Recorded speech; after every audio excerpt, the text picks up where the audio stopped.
Assalamualaikum warahmatullahi wabarakatuh. Selamat pagi anak-anak. Bagaimana kabarnya hari ini? Sehat semua ya? Sebelum masuk ke pelajaran selanjutnya, masih ingat kita kemarin belajar tentang apa? Benar sekali, kemarin kita belajar tentang sistem pernafasan manusia dan fungsinya. Ada yang masih ingat apa saja sistem pernafasan pada manusia? Benar sekali, sistem pernafasan pada manusia yaitu ada hidung, faring, trakea, paru-paru, dan diafragma. Ada juga pada paru-paru terdapat bronchiolus dan alveolus. Nah, selanjutnya kita akan belajar tentang tema 2, subtema 3, pembelajaran 1 tentang cara memelihara sistem pernafasan pada manusia. Selanjutnya, Ibu akan membacakan tujuan pembelajaran hari ini. Yang pertama, dengan mencermati teks bacaan yang disajikan, siswa mampu menemukan informasi tentang bahaya kabut dan cara mengatasinya. Untuk yang kedua, yaitu dengan berdiskusi siswa mampu menyebutkan cara memelihara organ pernafasan pada manusia. Nah, Ibu mempunyai gambar. Mengapa pada gambar tersebut terdapat kabut? Karena pada gambar tersebut merupakan dampak dari kebakaran hutan.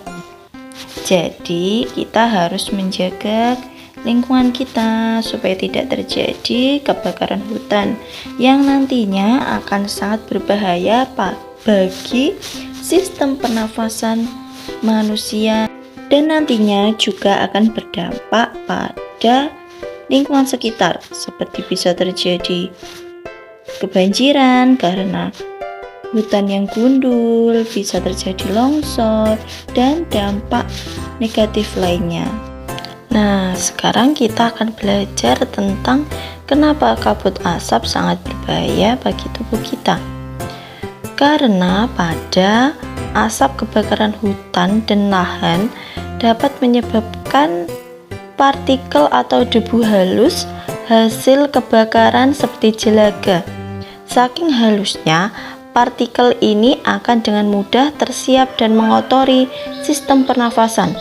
Selain partikel halus, asap kebakaran juga mengandung zat-zat berbahaya seperti ozon, sulfur dioksida, karbon monoksida, dan nitrogen dioksida.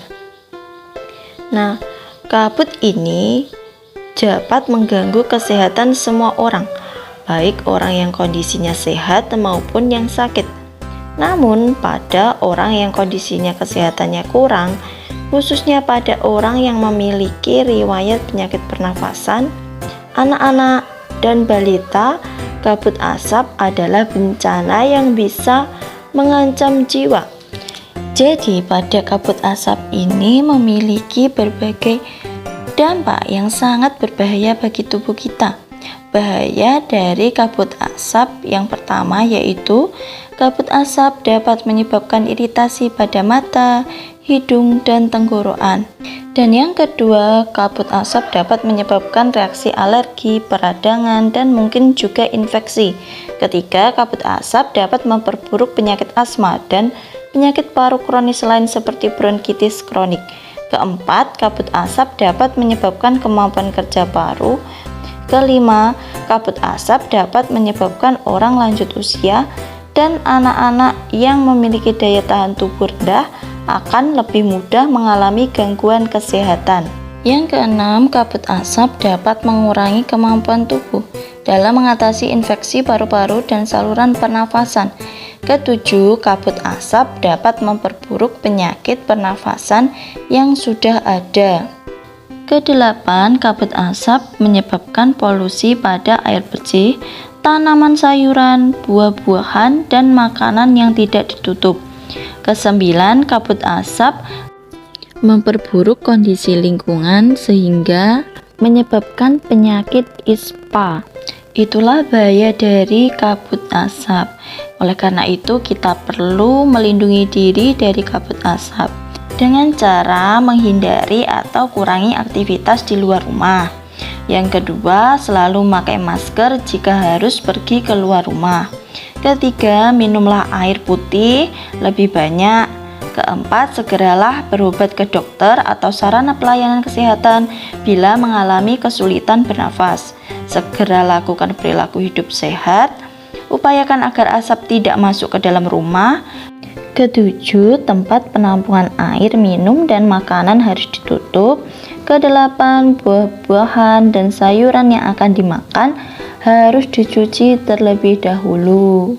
Nah, selanjutnya Ibu akan membagi kalian menjadi beberapa kelompok. Nanti setiap kelompok harus membuat tabel yang berisi tentang cara memelihara sistem pernafasan secara umum. Tadi kan kita sudah belajar tentang cara memelihara sistem pernafasan pada manusia yang berkaitan dengan kabut asap. Sekarang kalian mencari yang secara umum dan nanti dipresentasikan di depan. Nah, pembelajaran hari ini telah selesai. Apakah ada yang ingin bertanya tentang materi yang kita pelajari hari ini? Jika tidak ada, masih ingat hari ini kita belajar tentang apa saja? Benar sekali, tadi kita belajar tentang bahaya kabut asap. Masih ingat apa bahaya kabut asap? Bahaya kabut asap itu karena mengandung ozon, sulfur dioksida, karbon monoksida, dan nitrogen oksida yang sangat berbahaya bagi kesehatan manusia. Selanjutnya ada bahaya kabut asap. Tadi kan kita sudah belajar bahaya kabut asap tersebut ada dapat menyebabkan iritasi, alergi, penyakit asma, kerja paru-paru berkurang, dan ada juga memperburuk kondisi lingkungan sehingga dapat menyebabkan ispa. Untuk selanjutnya ada cara melindungi diri dari kabut asap. Tadi kita belajar untuk melindungi diri dari kabut asap, kita harus menghindari keluar rumah ketika ada kabut asap. Jika keluar rumah harus memakai masker, banyak minum air. Selanjutnya, karena pembelajaran hari ini telah selesai, Ibu akan memberikan tugas evaluasi. Bisa dikerjakan di rumah. Tugasnya yaitu mengapa kita harus menjaga kesehatan organ pernafasan. Yang kedua, apa kebiasaan dalam keluargamu untuk menjaga kesehatan organ pernafasan? Pembelajaran hari ini telah selesai. Terima kasih dan jangan lupa soal-soalnya dikerjakan. Nanti minggu depan dikumpulkan dan dikoreksi secara bersama-sama.